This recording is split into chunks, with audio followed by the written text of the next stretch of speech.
नमस्कार साथियों।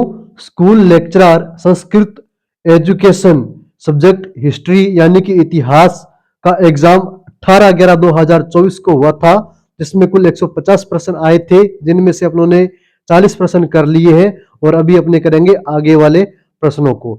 दोस्तों, अगर आपने कल वाली वीडियो देखी है, कल वाली क्लास आपने देखी है, तो उसमें मैंने आपसे प्रश्न नंबर 40 का जवाब मांगा था और प्रश्न नंबर 40 का जवाब आपको देना था। उसके 4 ऑप्शन थे। तो प्रश्न नंबर 40 था, वासुदेव के सम्मान में विदिशा में गरुड़ स्तंभ का निर्माण किसने करवाया था? वासुदेव के सम्मान में विदिशा में गरुड़ स्तंभ का निर्माण किसने करवाया था? यह प्रश्न था, इसका उत्तर आपको देना था।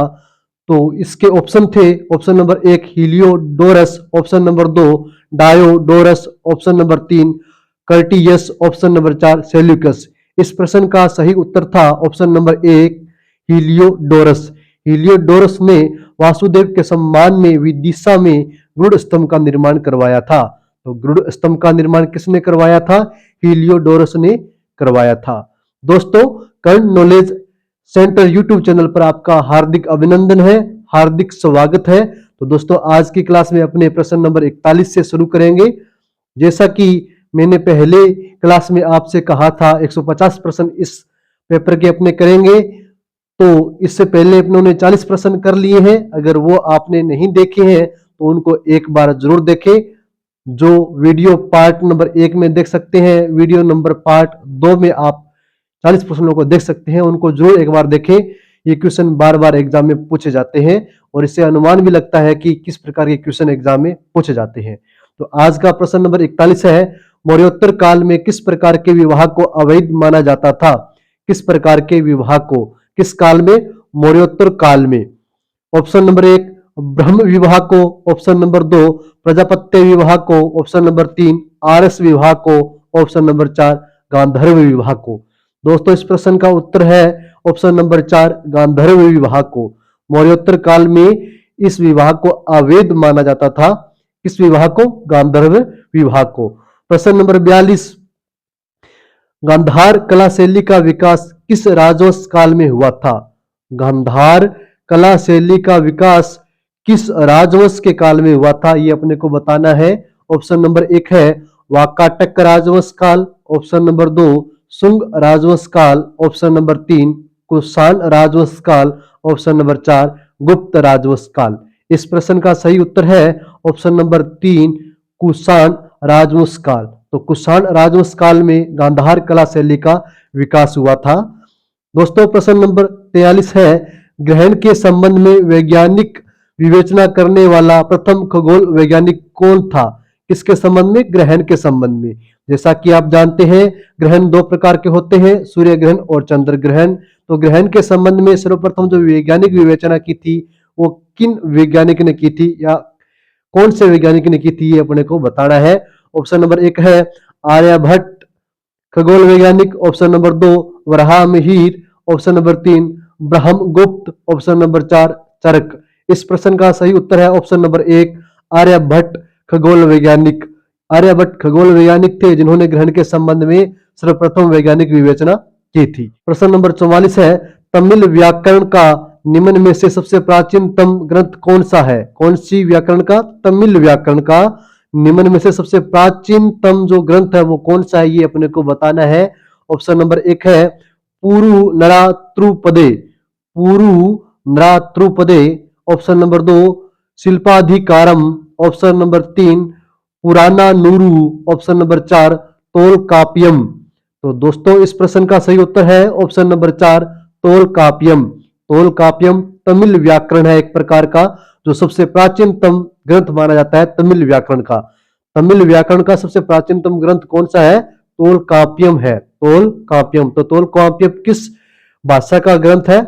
तमिल भाषा का ग्रंथ है, तमिल व्याकरण का एक प्राचीनतम ग्रंथ है। दोस्तों, ये आप ध्यान रखिए। प्रश्न नंबर 45, दोस्तों प्रश्न नंबर 45 है, उस गुर्जर प्रतिहार शासक का नाम बताएं जो अपनी राजधानी भीनमाल से कन्नौज ले गया था। उस गुर्जर प्रतिहार शासक का नाम बताएं जिन्होंने अपनी राजधानी भीनमाल से कन्नौज में स्थानांतरित की थी, ये अपने को बताना है। ऑप्शन नंबर 1 है नागभट्ट प्रथम, ऑप्शन नंबर 2 है वत्सराज, ऑप्शन नंबर 3 है नागभट्ट द्वितीय, ऑप्शन नंबर 4 है मिहिर भोज। तो दोस्तों इस प्रश्न का सही उत्तर है ऑप्शन नंबर 3 नागभट्ट द्वितीय। नागभट्ट द्वितीय ऐसे गुर्जर प्रतिहार शासक है जिन्होंने अपनी राजधानी भीनमाल से कन्नौज में स्थानांतरित की थी। तो भीनमाल से कन्नौज स्थानांतरित करने वाले जो गुर्जर प्रतिहार शासक है वो कौन थे? वो थे नागभट्ट द्वितीय। राजधानी भीनमाल से कन्नौज स्थानांतरित करने वाले शासक कौन थे? नागभट्ट द्वितीय थे जो गुर्जर प्रतिहार शासक थे। प्रश्न नंबर 46, उस चंदेल राजा का नाम बताएं जिसने कन्नौज के प्रतिहार शासक देवपाल को हराया था। उस चंदेल राजा का नाम बताना है जिसने कन्नौज के प्रतिहार शासक देवपाल को हराया था। Option number 1 Raja Bhoj, option number 2 Yashovarman, option number 3 Kirtivarman, option number 4 Paramardi Dev. दोस्तों इस प्रश्न का सही उत्तर है ऑप्शन नंबर 2 यशोवर्मन। यशोवर्मन चंदेल राजा थे जिन्होंने कन्नौज के प्रतिहार शासक देवपाल को हराया था। प्रश्न नंबर 47, प्रश्न नंबर 47 है हर्षकालीन प्रांतीय प्रशासन में तहसीलों को क्या कहा जाता था? हर्षकालीन प्रांतीय प्रशासन में, हर्षकालीन प्रांतीय प्रशासन में तहसीलों को क्या कहा जाता था? ऑप्शन नंबर 1 विषय, option number 2 Karnik, option number 3 पाठक, ऑप्शन नंबर 4 गोप। इस प्रश्न का सही उत्तर है ऑप्शन नंबर 3 पाठक। हर्षकालीन प्रांतीय प्रशासन में तहसीलों को क्या कहा जाता था? पाठक कहा जाता था। प्रश्न नंबर 48, संगम युग में अरसर कौन कहलाते थे? अरसर कौन है? अरसर। तो संगम युग में अरसर किन्हें कहा जाता था ये अपने को बताना है। ऑप्शन नंबर 1 है एक कुलीन शासक वर्ग को अरसर कहा जाता था। ऑप्शन नंबर 2 है गहरे जंगलों की प्राचीन आदिम जनजाति को अरसर कहा जाता था। ऑप्शन नंबर 3 है शिकारियों और कृषकों का एक वर्ग अरसर कहलाता था। ऑप्शन नंबर 4 है पेशेवर सैनिकों की सुसज्जित सेना अरसर कहलाती थी। तो दोस्तों इस प्रश्न का सही उत्तर है एक कुलीन शासक जो वर्ग है वो अरसर कहलाता था। कब? संगम युग में एक कुलीन शासक जो वर्ग है उसे अरसर कहा जाता था। तो प्रश्न नंबर 49, दोस्तों प्रश्न नंबर 49 है 5वीं सदी में, कौन सी सदी में? 5वीं सदी में यवद्वीप में बौद्ध धर्म के प्रसार का श्रेय किसको जाता है? यवद्वीप जिसे वर्तमान में जावा द्वीप भी कहते हैं, जावा द्वीप। 5वीं सदी में यवद्वीप, वर्तमान में जावा द्वीप में बौद्ध धर्म के प्रसार का श्रेय किसको जाता है? ऑप्शन नंबर 1 है गुणवर्मा को, ऑप्शन नंबर 2 पूर्णवर्मा को, ऑप्शन नंबर 3 जयनाग को, ऑप्शन नंबर 4 पर्णकर्ण को। दोस्तों इस प्रश्न का सही उत्तर है ऑप्शन नंबर 1 गुणवर्मा को। गुणवर्मा ने बौद्ध धर्म के प्रसार का कार्य किया था यवद्वीप में। कब? 5वीं शताब्दी में। तो 5वीं शताब्दी में यवद्वीप पर बौद्ध धर्म के प्रचार प्रसार का कार्य किन्होंने किया था? गुणवर्मा ने किया था। प्रश्न नंबर 50, प्रश्न नंबर 50 किस शासक के काल में कांधार मुगलों के हाथों से निकल गया था? किस शासक के काल में कांधार मुगलों के हाथों से निकल गया था ये बताना है। ऑप्शन नंबर 1 है अकबर द्वितीय के काल में, ऑप्शन नंबर 2 जहांगीर के काल में, ऑप्शन नंबर 3 शाहजहां के काल में, ऑप्शन नंबर 4 औरंगजेब के काल में। तो दोस्तों इस प्रश्न का सही उत्तर है ऑप्शन नंबर 2 जहांगीर के काल में कांधार जो क्षेत्र था वो मुगलों के हाथों से निकल गया था। प्रश्न नंबर 51, निम्न मुगल अधिकारियों को उनके विभागों के साथ सम्मिलित कीजिए। इस तरफ अधिकारियों के नाम दिए गए हैं और इस तरफ विभाग के नाम दिए गए हैं। नीचे दिया गया है सही युग्म को चुनिए, सही युग्म को चुनिए। इस तरफ अधिकारियों के नाम, इस तरफ विभागों के नाम और नीचे लिखा है सही युग्म को चुनिए और ऑप्शन दिए हैं इस प्रकार। तो पहले अपने देखते हैं नंबर 1 पे फोतेदार परगने का खंचांजी, नंबर 2 बक्सी सूबे का न्यायिक अधिकारी, नंबर 3 कारकुन परगने का रिकॉर्ड रखने वाला, नंबर 4 बितिकची सरकार में सुरक्षा अधिकारी। सही युग्म को चुनिए। ऑप्शन नंबर 1 है 1, 3 और 4, ऑप्शन नंबर 2 है 2 और 4, ऑप्शन नंबर 3 है 1 और 3, ऑप्शन नंबर 4 है 1, 2, 4। तो दोस्तों इस प्रश्न का सही उत्तर है ऑप्शन नंबर 3, 1 और 3। इन चारों में से केवल 1 नंबर और 3 नंबर ही सही है। फोतेदार परगने का जो खजांची था वो फोतेदार कहलाता था मुगल काल में। परगने का जो खजांची अधिकारी होता था उसे बोलते थे फोतेदार, फोतेदार। फिर नंबर 3 पे देखते हैं, परगने का रिकॉर्ड रखने वाला जो अधिकारी होता था उसे बोलते थे कारकुन। मुगल काल में परगने का रिकॉर्ड रखने वाला जो अधिकारी होता था उसे कारकुन कहते थे। दोस्तों जो नंबर 2 पे दे रखा है सूबे का न्यायिक अधिकारी, इसे मीर बख्श कहा जाता था, मीर बख्शी। सूबे का जो न्यायिक अधिकारी होता था उसे मीर बख्शी कहा जाता था, जबकि बख्शी सूबे की सेना का जो देखभाल करने वाला जो होता था उसे बख्शी कहा जाता था। प्रश्न नंबर 52, मुगल काल में महिला दासियों की कितनी श्रेणियां थी? मुगल काल में महिला दासियों की कितनी श्रेणियां थी? Option number 1, 1, option number 2, 2, option number 3, 3, option number 4, 4।